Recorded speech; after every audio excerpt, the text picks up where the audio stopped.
Well, good evening, freedom fighters and Alberta patriots. Welcome back to what I want to call as part two of Drunk with Power.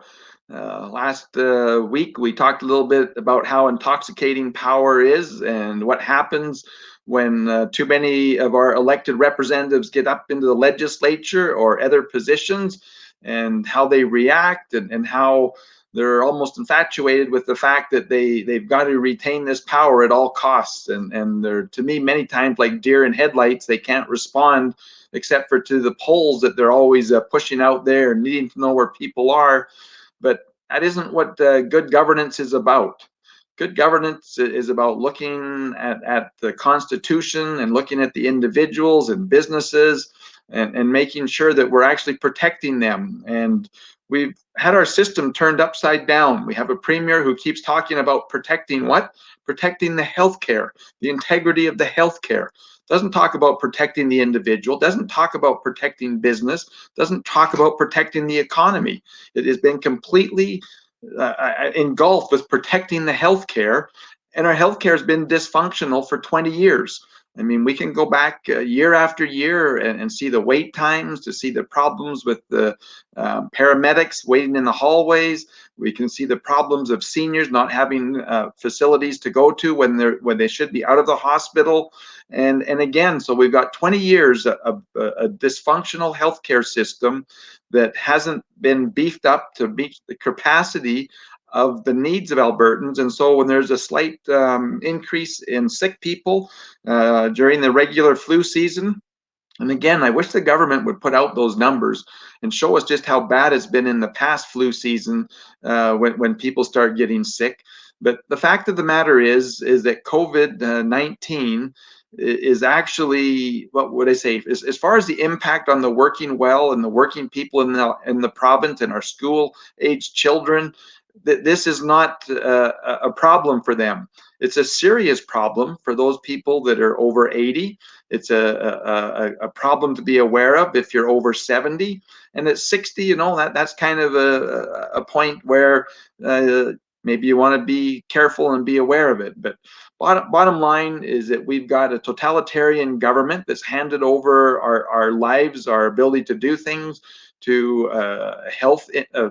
Our chief health medical officer, who, as far as I'm concerned, is totally disconnected from the reality of life, and they're completely drunk with power. And for some reason, they think that every death from a COVID they have to announce, they have to scare everybody, but no other deaths are going to be recorded or talked about. They're not going to talk about domestic abuse. They're not going to talk about delayed treatments and diagnostic things. They're not going to talk about mental health issues and the problems that they're having there. But all of these are major factors. But bottom line, we have to do something about this, because it just appears that those that are at the top are going to continue with their draconian idea that everybody needs to be shut down at the spur of the moment, like a light switch going on and off. We don't know from day to day, let alone week to week. And again, probably what's most insulting to me is that this new federal law that anybody flying into Calgary is now hustled off into a quarantine center, which we talked about way back in March and April. But what's really frustrating to me is they've gone to this length of hiring federal officers, security officers, to take these people down there to watch them when they're in the hotel, but yet they've done nothing to beef up the healthcare system or to be prepared for the second or third wave, whatever that might be.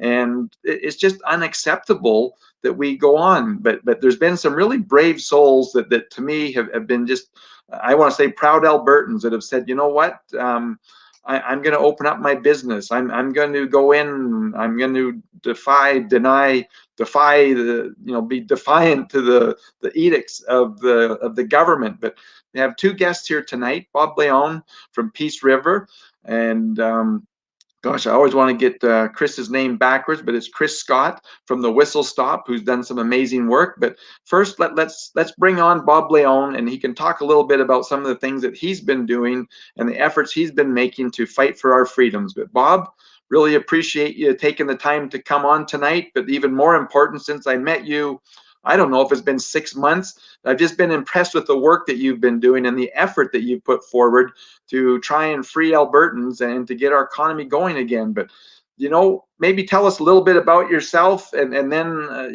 some of those. I for sure want you to get into your $1,200 ticket and some of those things. But take it away, Bob, and tell us a little bit about your fight for this freedom. All right. Well, thanks, Paul. Thanks. And yeah, it's very nice to meet you and be working with you and talking with everybody that I met. I tell big part of the journey here is all the people I've met, had the opportunity of meeting. It's been a pleasure. Individual like Chris Scott at the Whistle Stop Cafe, fearless leaders through this. Anybody organizing the rally.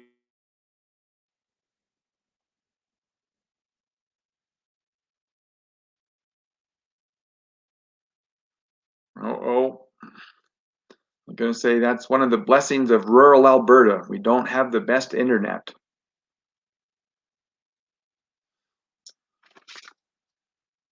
David, is he hooking back up, or are we going to have to jump over to Scott or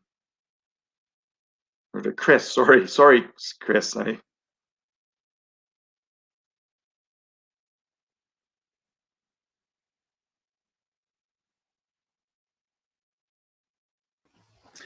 I think you're going to have to go to Chris, and then we'll see about Bob. Okay.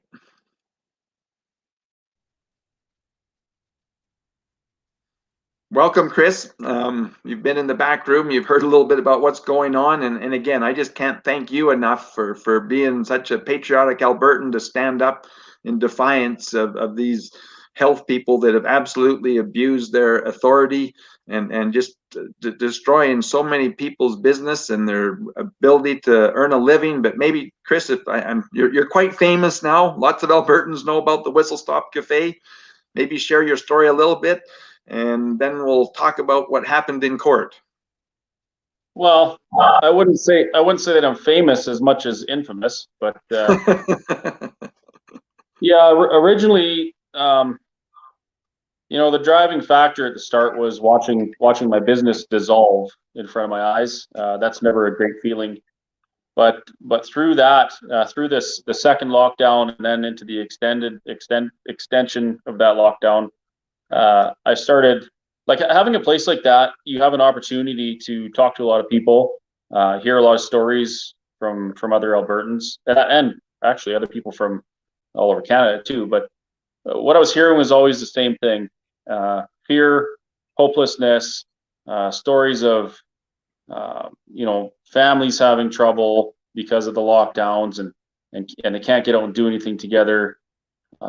Basically all of the collateral damage that was happening because of these lockdowns. And then it was actually my sister that got me thinking about it.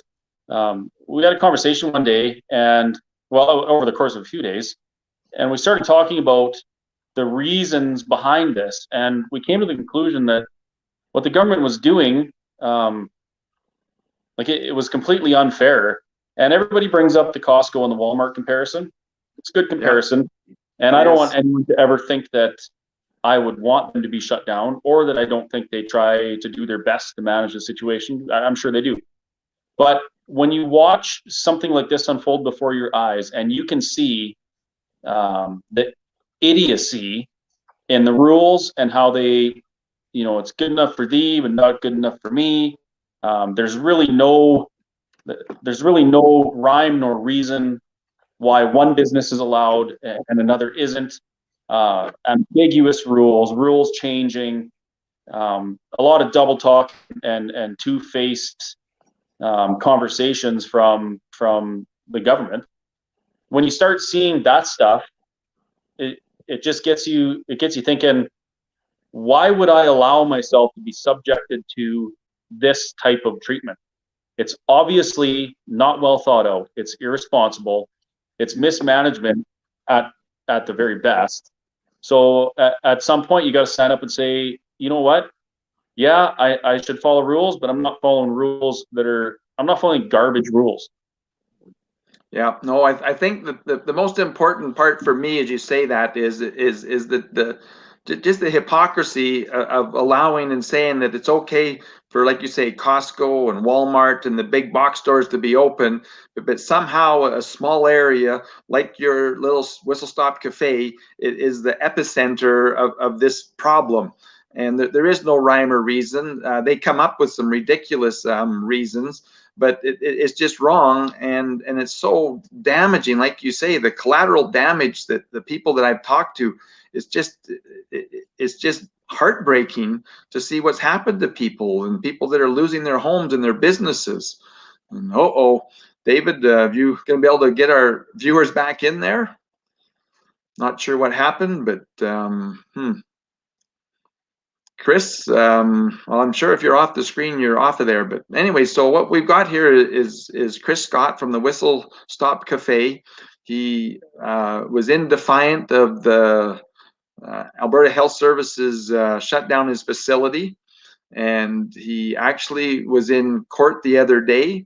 And if he comes back on, I'm hoping that we can have him tell his story about what happened when his lawyers went before the judge, and how AHS was wanting to dismiss it and not hear it. But David, is he there, or are we able to? Maybe I'll go over into the private chat and see if they, there we are.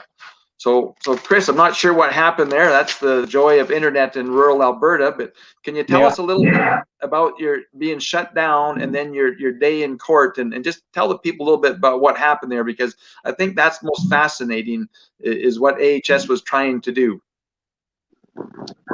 Well, in regards to being shut down, I had two options of reopening. One was do it quietly and sneaky, and the other one was do it as publicly as possible. I chose the latter because I don't believe that I'm doing anything, or I was doing anything wrong. I believe that we were doing the right thing. Somebody needed to stand up for, for my business and for other people's business. And I've heard there's people out there that call me selfish for doing this, but what they don't understand is I didn't have to take the time and effort to get this as big as we've done. And I did that. We at the Whistle Stop did that for everybody, for all other businesses that are suffering the same kind of thing we are. And the people that are suffering, like even the people that patronize those businesses, they're suffering as well. One that comes to mind, and probably is on every Albertan's minds, it's not a business, but churches. I mean, that's a big one. Gyms, that's a huge one. Elective surgeries, elective therapies, things like that. Those are all things that people are suffering. So I think I got away from the original question, but that's yeah. So I chose that second option because I wanted this to be a very public thing, and I wanted people to see that we're willing to stand up. And I just want to step in here for a minute, Chris, because I can't commend you enough, because the fear, whether it's in, wherever you are, the fear of not complying is great. And they came up with these fines, and the intimidation is incredible. And again, when people start, my son, he's in the oil and gas industry, and he was down in Calgary getting some stuff, and you forget, and this has been a couple of months back, but they walk in and people accuse them that you're a murderer. And what's really, I want to say, concerning to me is the fear mongering that's going on, and the people that have what did I say? I guess that have bought into it. I want to say they drank the Kool-Aid, that this is, a deadly virus. This is like, the 1918 Spanish flu, and that we're going to have 30-40% of our population die. And so for individuals like yourself, you weren't standing up just for yourself. You were leading the way and trying to break through, I want to say, this ball and chain of government. And so, people want to say you're being selfish. I would say just the opposite. Those people who want to shut down businesses, to shut down people's ability to make a living, are the ones that are being selfish and wanting government to look after them and to give them handouts, whereas just hardworking entrepreneurial Albertans, I mean, if they're brave enough to go to work and want to do those things, it's wrong, in my opinion, for government to prohibit that. So maybe just tell us what happened with AHS and your court, your shutdown? Okay, so when I put out to the public that we were going to open, that we were open, that evening, was it that evening or the next evening? It was within 24 hours. My local health inspector, he called me and he said, yeah, so, I'm looking at your Facebook and I've got a whole bunch of complaints that you're open and allowing dine-in. And the first thing that went through my thought was, yeah, of course people are going to complain, right? There's always that group of people who, man, it doesn't seem to matter what you do, they got to light up the phone lines and try and turn you in for one thing or another. But anyway, so he phoned me and he asked me if this was the case, and I said, yeah, we're open, I'm allowing in dining. And I explained to him that I wasn't allowing in dining and throwing out all of the rules and restrictions they had put in place before. I said, you know what, I fought with you over the mask before. We wear masks as much as we can, even though we don't believe in them. We did it out of compassion for people who are fearful. We have had sanitizers on all the tables. We had our barriers in place. We upgraded our cleaning and sanitizing schedule, single-use condiments and menus and whatnot. So we were following all of the previous rules that they had asked us to follow. The only thing we were doing that we weren't supposed to was allowing dine-in. So he said, okay, well, I'll have to come visit you in the next day or two, but if I come out there and there's no one in the dining room and you tell me that you're not allowing dine-in, then it didn't happen and we don't have to go any further. And I said, well, I'm not going to close my dining room, so we're going to have to go further. And he sighed and he said, okay, well, I'll see you tomorrow. And I said, thank you very much. Next day he did come out, and so I need to back up for a second here. I've heard stories about other businesses where health inspectors showed up right away with the RCMP, guns blazing, handing out tickets, threatening this, threatening that. The AHS, or sorry, did I say AGLC? I meant AHS. AHS's mandate is education first, just like the RCMP. That's their thing. They tell you what you're doing wrong. They give you an opportunity to fix it and a time frame, and then they look and see if you've done it. So that's what my health inspector did. He said, you're allowing dine-in. According to this health order, you're not allowed to have dine-in services. So we expect you to close your dine-in services. I said, thank you very much. I took the warning, went on with my day. A couple of days later, actually, that was a Friday. So Monday, he showed up with the RCMP again, and that's when he posted the notice of closure for dine-in services. And I want to make a point to say that all of these interactions with RCMP and AHS in my area, very civilized, respectful. They're doing their job. I'm doing what I have to do. So that was my first order to close. Within, I think it was 4 or 5 days after that, he returned, and this time it was to serve me with the notice to appear for breaking the health order. And then I got another one about a week and a half later. So there was 4 visits from AHS. First one was education. Second one was a closure. Third one was a summons. Fourth one was a summons. And then, or sorry, there was the fourth one was a follow-up, and then the fifth one was another summons.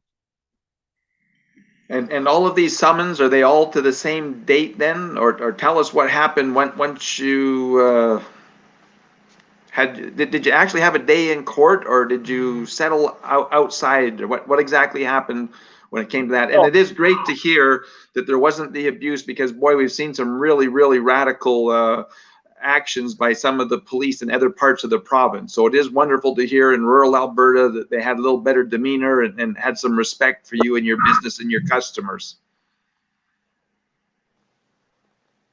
That was refreshing, because you don't hear that side of the story very often. Usually you hear about the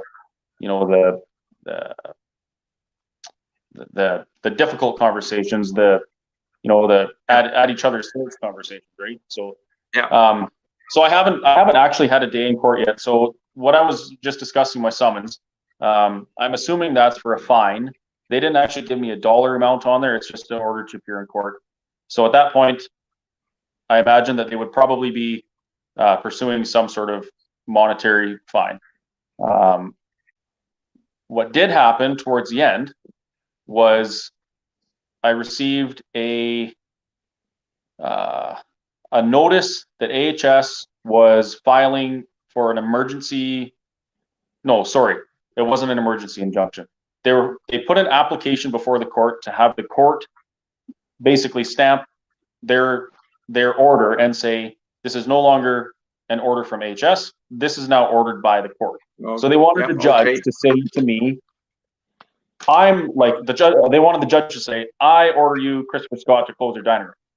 So that was February. Oh, geez, what date was that? I can't even remember now. It was last week, though, wasn't it? It was a couple weeks ago. Oh, okay. So at that point, I retained counsel. I gave them all the information. The court date was 2 days from when they served me. So I said to my lawyer, listen, I oppose this. I'm not going to bend, and I want you to fight it. So he said, okay. And he had actually recommended, a lawyer's job is to get you out of the predicament with the least amount of impact to you and your family. So he advised me, hey, listen, why don't you just close your dining room? And I said, because number one, I don't want to. Number two, it's not the right thing to do. And he advised me, don't ever go and die on a hill on principle. But this whole thing is about the principle of what a person like me has to do. So I said, no, I'm going to oppose this, and I'm going to oppose it to the end. He said, okay. He went to bat for me. AHS came back and they said, listen, we're going to be very gracious. We're going to allow you to just close your dining room, and we're not going to do anything else. That's it. And I said, well, what's the point of that? My whole point is I'm not going to close my dining room because what you guys are doing is wrong. Yes. So, okay, and now we're going to court. So another conversation with my lawyer, and he advised, hey, if you just take this offer that AHS has presented, then we don't have to go to court.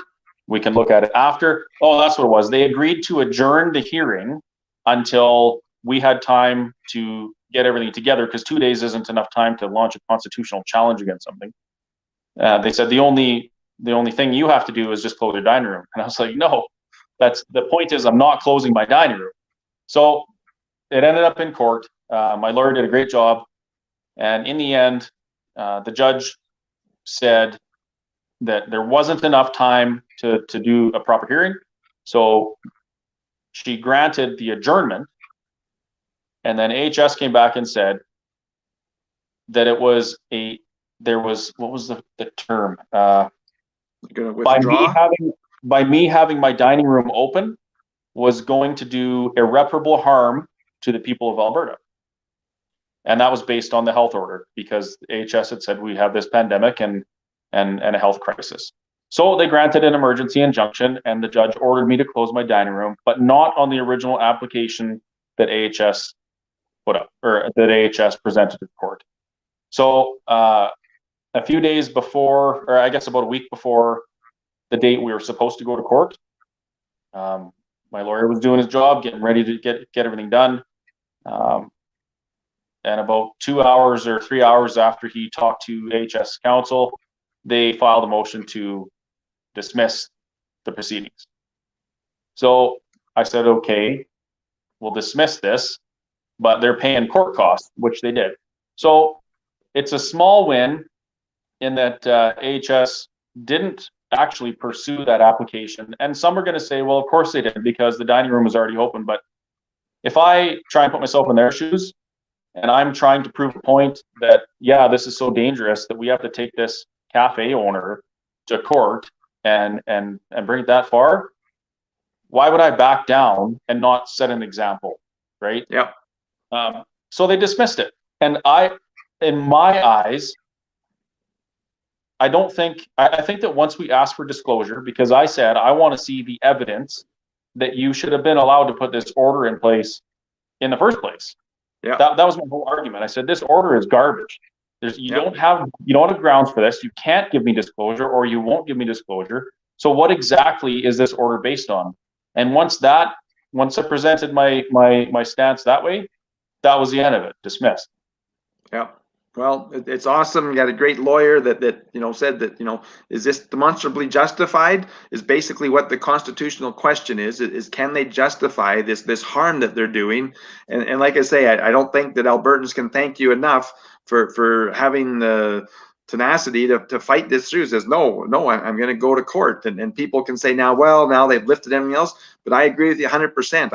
I lived down south of Lethbridge, and I was up to Mosley when they opened there. And it wasn't 4 or 5 hours before the police and the AHS showed up and shut them down. And they've been doing that across the province generally, is shutting them down because they don't want those examples. So it's just been great. Really appreciate it. I don't know, people, if you have some questions you want to send in to Chris here. But I also think it's very appropriate that you mentioned earlier about these people that want to call in and have their what would I say, their discussion, the whistleblowers, and the Whistle Stop Cafe is the one that beat it. So I'm really excited about that. But let's bring in Bob again and see if he's got good enough internet and he can maybe share a few of his stories, and then we'll take some questions. But Bob, let's have a second go and see if we can keep you on hooked up this time. Yeah, it should be good now, Paul.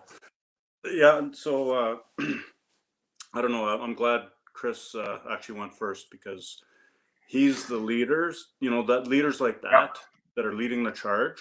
And when he did what he did that week, he inspired so many Albertans, so many businesses across the province to push back. And that's what needs to happen. At the end of the day, it involves every single one of us to remember that we hold power over politicians, right? We're the voice. And right now, I guess where I take great exception is that the people don't have a voice in the legislature. The legislature process is shut down right now.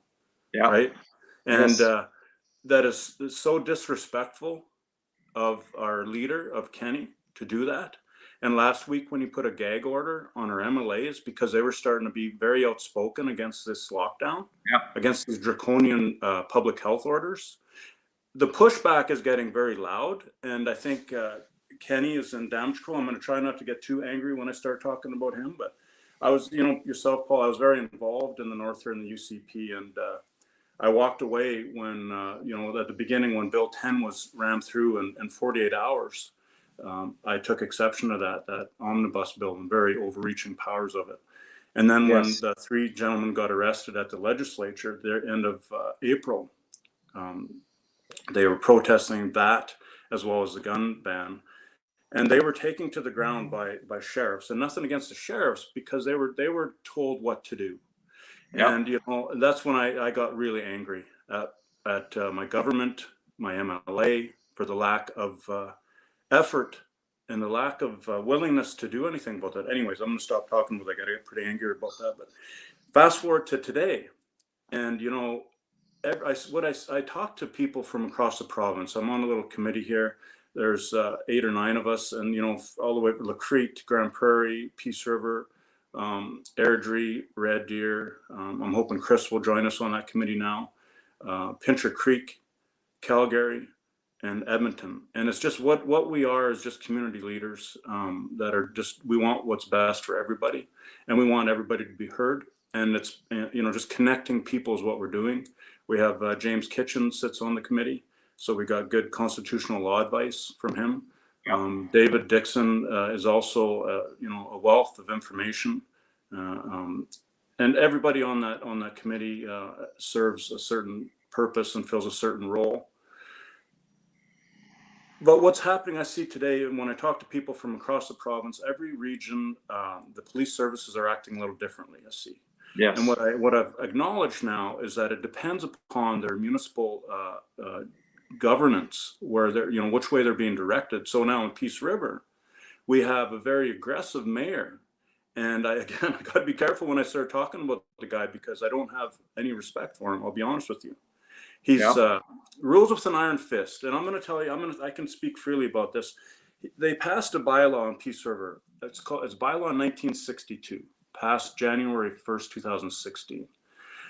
And it states that it is the mayor's decision alone who speaks before council. How undemocratic is that?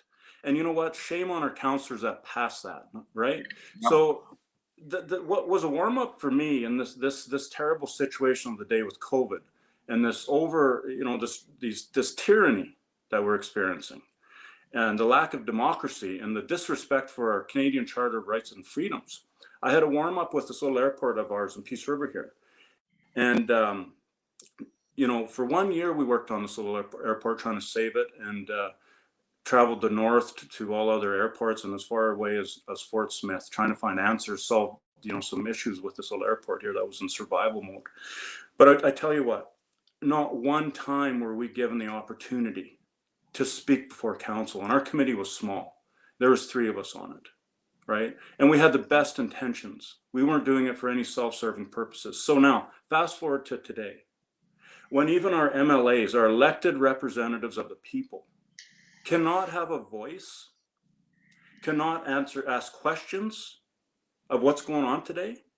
We have a premier that's calling in to UCP constituency association meeting. Sorry, I'm getting pissed off. Sorry, but he's calling in as the premier, right, to these meetings. How wrong is that, Paul? Yeah, That it's is intimidation. so overreaching.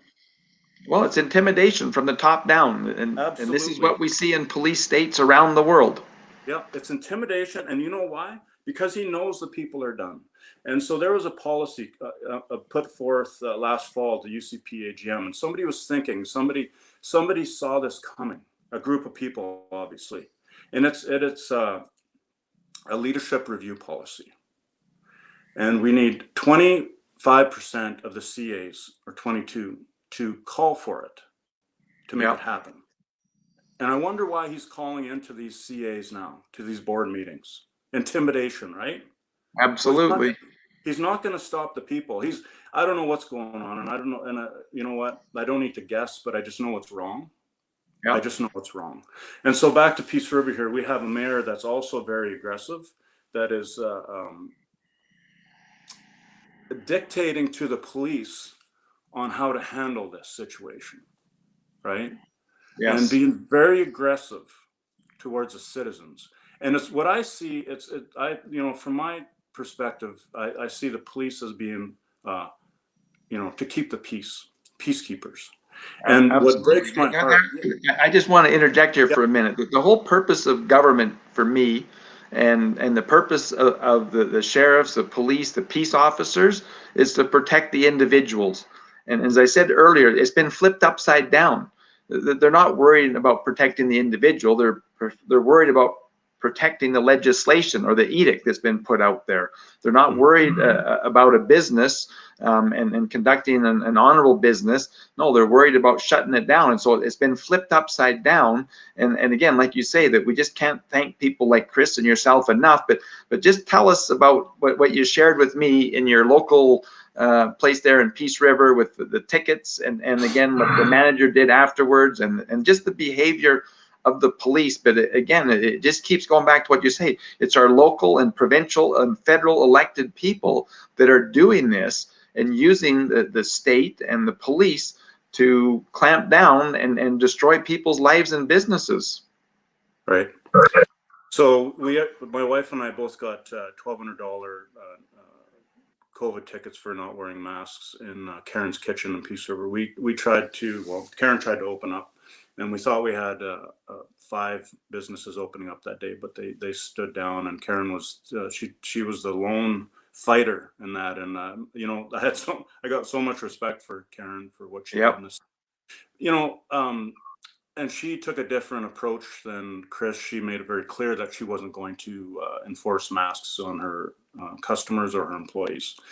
And so, my wife and I were there in support of Karen. We had gone there for breakfast in the morning, and then I went to the office for a meeting, and then she contacted me pretty much immediately and said that police and RCMP and AHS were there. So I went back down, and just to go back down and support for Karen. And then we had James Kitchen was lawyer on standby for support. And when I walked in, Corporal Phillips was very aggressive. She's like, "You out," and I was like, "No, I'm not going anywhere. I'm here for support for Karen." and I'm not going anywhere. So she repeated it again, and I said, I'll be right back. So I went outside, tried to get a hold of James, let him know what's going on. And then I came back in, and she said it again. And she said, if you don't put a mask on, you're going to get a ticket. And I said, I told her I'm mask exempt. And that should have been the end of the conversation, even with RCMP. But as James instructs, or any lawyer that gives good advice will say, you're not going to win. So I said, okay, if you feel you need to give me a ticket, give me a ticket. And so she took my information, and then she kind of put that on hold, and then she focused on Karen, and but just very aggressive. And 3 times through that conversation, she said, it's my job to save people's lives from COVID, was one of the things she said. And I said, well, no, it's your job to, keep the peace. And, I respect the job you guys do.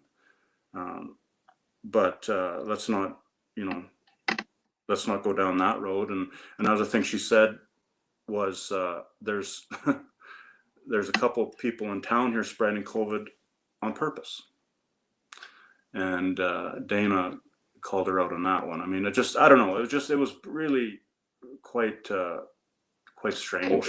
If there's any truth to that, though, that's who they should be apprehending and supposedly putting in a facility to protect the public if they know someone's got it and they're contagious. But like you say, to perpetuate that kind of propaganda, saying that there's people intentionally doing that, maybe she was referring to you and your wife, though, that you were intentionally doing it because you weren't wearing a mask. I don't know.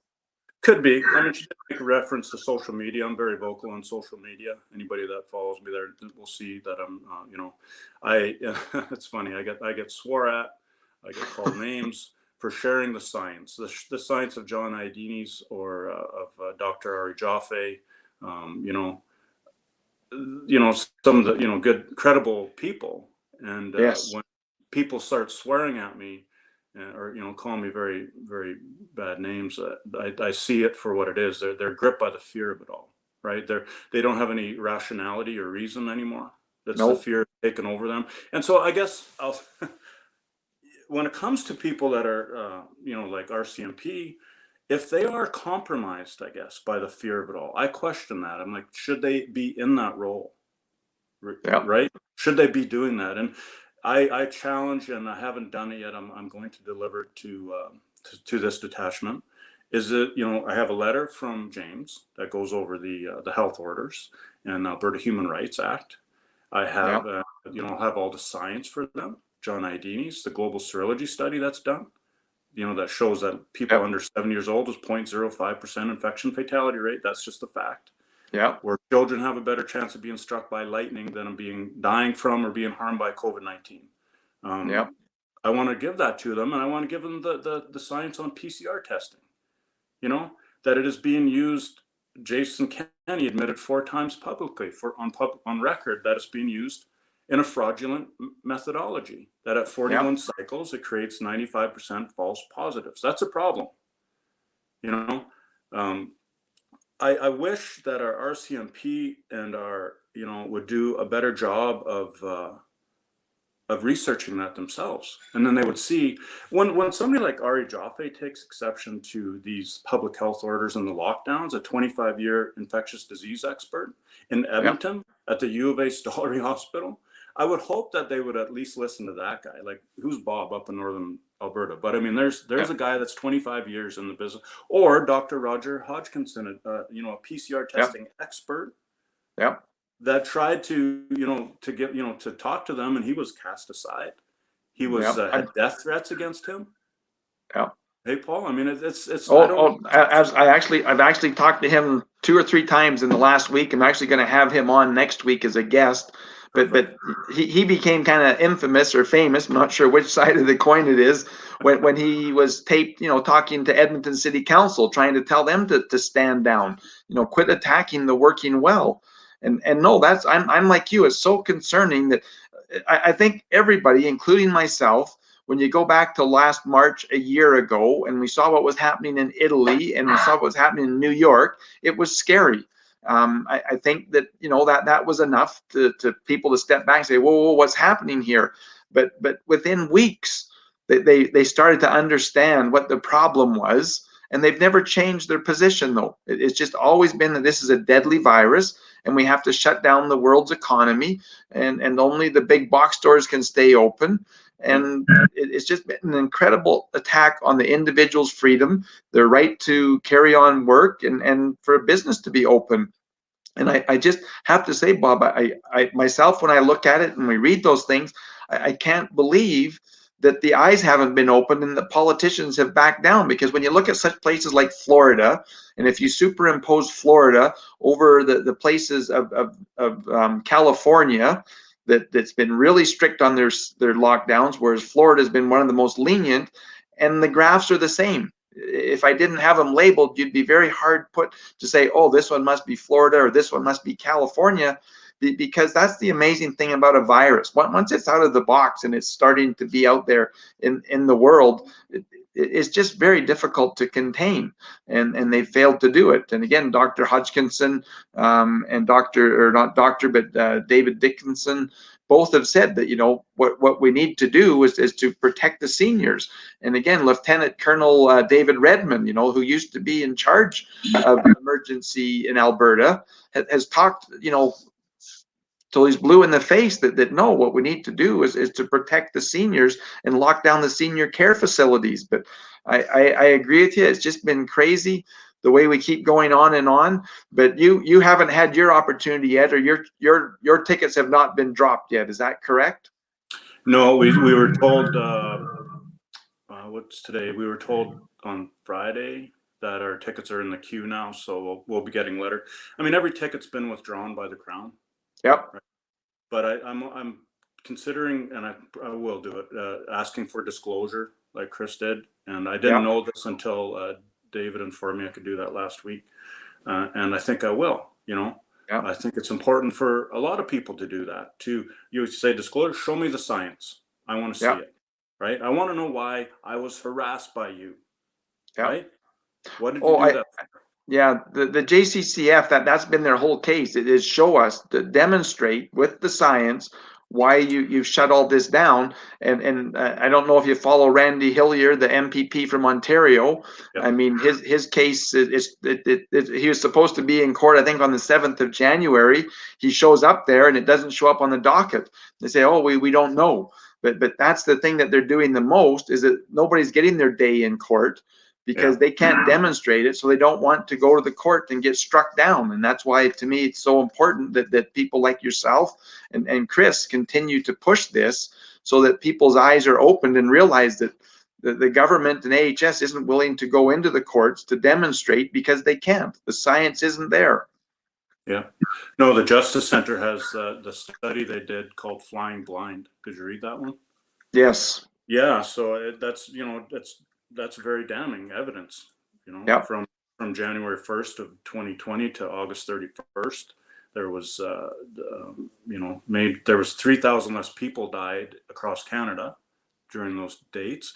There was major drops in deaths due to heart disease, stroke, cancer, influenza, and other lung issues. And then, you know, yeah, I could ramble on about that stuff, but I think we're all on the same page there, that something is wrong. This is how I say it. You know, number one, PCR testing is being used fraudulently. Number two, nurses and doctors are being threatened into silence, right? That if they don't go along with this agenda, you know, whether it's not talking about PCR testing, the fact that death certificates are they're not being respected. I mean, I've talked to 6 different families that it's happened to them personally, where they know that their loved one passed away from cancer or a stroke, and it was marked down as COVID-19. Yeah. Right. No, the numbers are being skewed, and John, you know, really brought that out good. It's talking about being flying blind. I need to clarify. One person is asking about locking down seniors. Does that include no visitors? If it's a true pandemic, and I'm just going to answer this, Sharon, because I see your question there. If it's a true pandemic, that's one of the policies or the ways of handling that is by protecting the most vulnerable.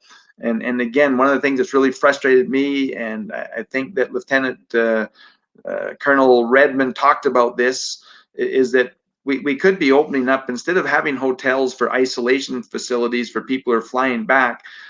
Maybe that's where they need to take seniors that have been in the hospital and are sick, and rather than taking them back to their facility and exposing the rest of the people because of the worry, is that they could actually take them back to different different hotels that the government could employ in order to have that surge or that bulge in our healthcare system. But they've just failed to do anything. But David, are there some good, I've been busy visiting, are there some good questions? And maybe we need to bring Chris back on. Are there some good questions that we could answer for our viewers? I like I say, I get busy listening and talking and don't read it. But yeah, here's I think this is the whole point of it. So proud of you, Chris. Thank you. We can't thank you enough for leading this. Yep. God bless you, Scott. Admire your courage immensely. Yeah. I don't believe it's selfish act at all. I salute you.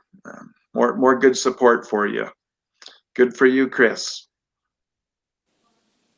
Congratulations, that's a win. Hats off to you. So it looks like our viewers here are certainly understand the situation, which is no surprise. We realize that, but just like I say, I can't thank both of you enough. And maybe just to close off, if you each want to just say something to Albertans in closing, but we can't thank you enough for the efforts that you're making. And it's so critical that we as Albertans stand together if we're going to make a turn in this, because the MLAs are being muzzled. Our premier, our health officials are against freedom and the individual, and the fear mongering is just out of control. But Chris, do you have any closing words you'd like to share with the people, the viewers? Well, there's one point I'd like to bring up.